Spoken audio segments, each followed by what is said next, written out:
You know how some people peak in high school? Our 25th reunion reminded me that others never change at all. I went to a really small prep school, 70-something kids in our class total. That meant everybody knew everybody. You couldn't disappear into a crowd. Birthdays, crushes, embarrassing moments, people remembered all of it.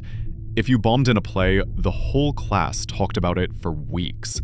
That closeness had good sides, but it also meant that when someone made you the punchline, there was literally nowhere to hide.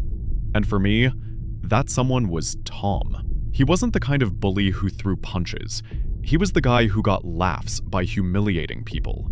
He once passed around fake invitations to a party at my house, just to see kids show up confused.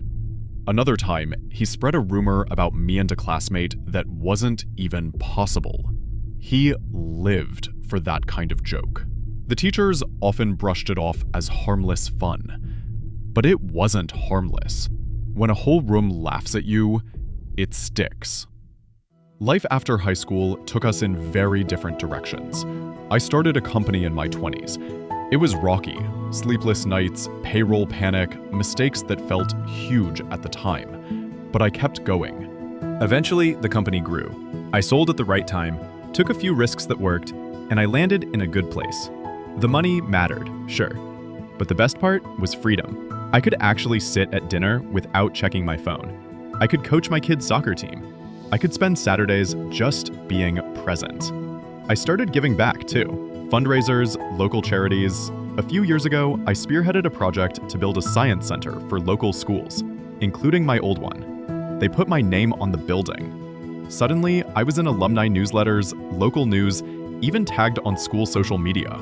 It was never about ego, but I did notice how my company's profile rose as my own did. Eventually, I had people managing my accounts for me. My life had gotten that busy. And Tom? He bounced around like always. I only saw it through social media. First, he tried music, posting photos like he was about to blow up. Then he was selling cars. Later, real estate deals that looked sketchy even to me. Then, an investment group. Then, a phase where he tried selling courses on how to get rich. Every year, it was something new. One minute, he was in a suit talking about finance. The next, he was on a stage with headphones. Honestly, it always felt like he was chasing costumes, not careers. Most recently, crypto. And of course, always promoting himself like he'd cracked the code. I ignored his DMs. I'd learned not every invitation deserves an answer.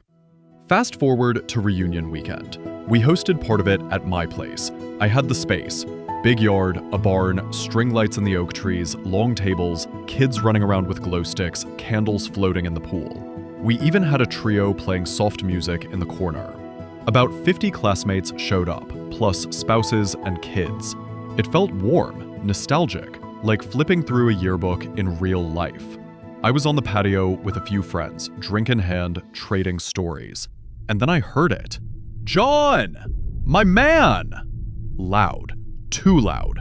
I turned, and there he was. Tom. Bright blazer, oversized watch, phone already recording.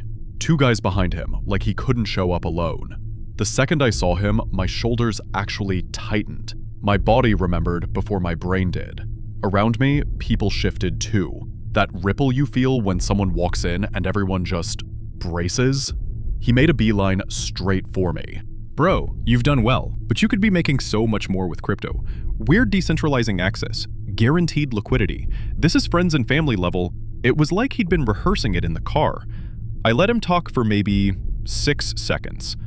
In that time, every old memory lit up again. The fake party, the rumors, the way he'd laugh while someone else turned red. But I wasn't that kid anymore. I smiled politely, tilted my head.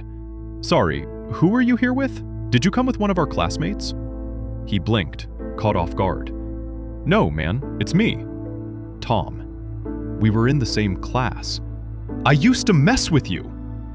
I furrowed my brow like I was trying to place him. "Really? I usually remember classmates, but I don't recall you."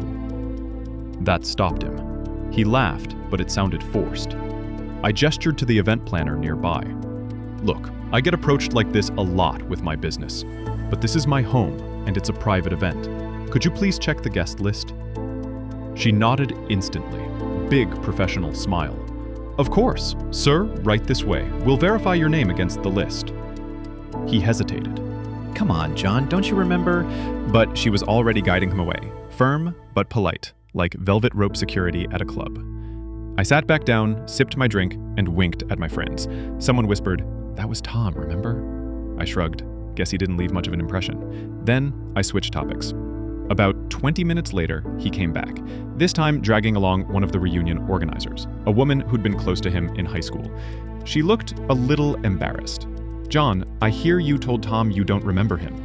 He was in our class all 4 years. He even played football." I kept my tone calm, almost apologetic. Sometimes people just don't stick in my memory. "Anyway, I'm glad you're both here. Please, enjoy the evening."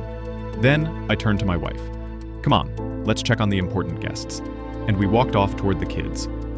I caught the looks on a few classmates' faces as we passed. Raised eyebrows, quiet smirks. They understood. Even his friend looked like she regretted dragging him over. And that line, "the important guests," was deliberate. I meant the kids. My kids, their kids, all the kids running around with glow sticks and sticky fingers from brownies. They matter. Tom didn't. Later, a buddy texted me from across the yard. That was fun. And yeah, it was. Because here's the thing I've learned. Revenge doesn't always look like fireworks. Sometimes it's boundaries. Sometimes it's one calm line. Sometimes it's the refusal to give someone the recognition they're desperate for.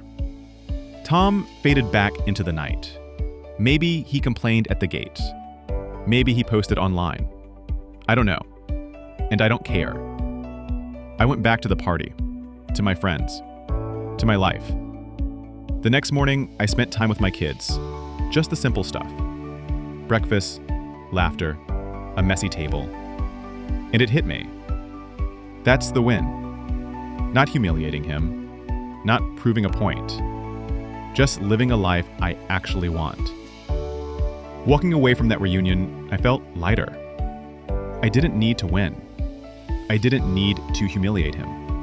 I just needed to remind myself I wasn't that kid anymore. And that felt better than any comeback line. So yeah, the best revenge isn't humiliation. It's building a life so full, so solid, that the past can't touch it. And now I'm curious, if you were in my shoes that night, what would you have said?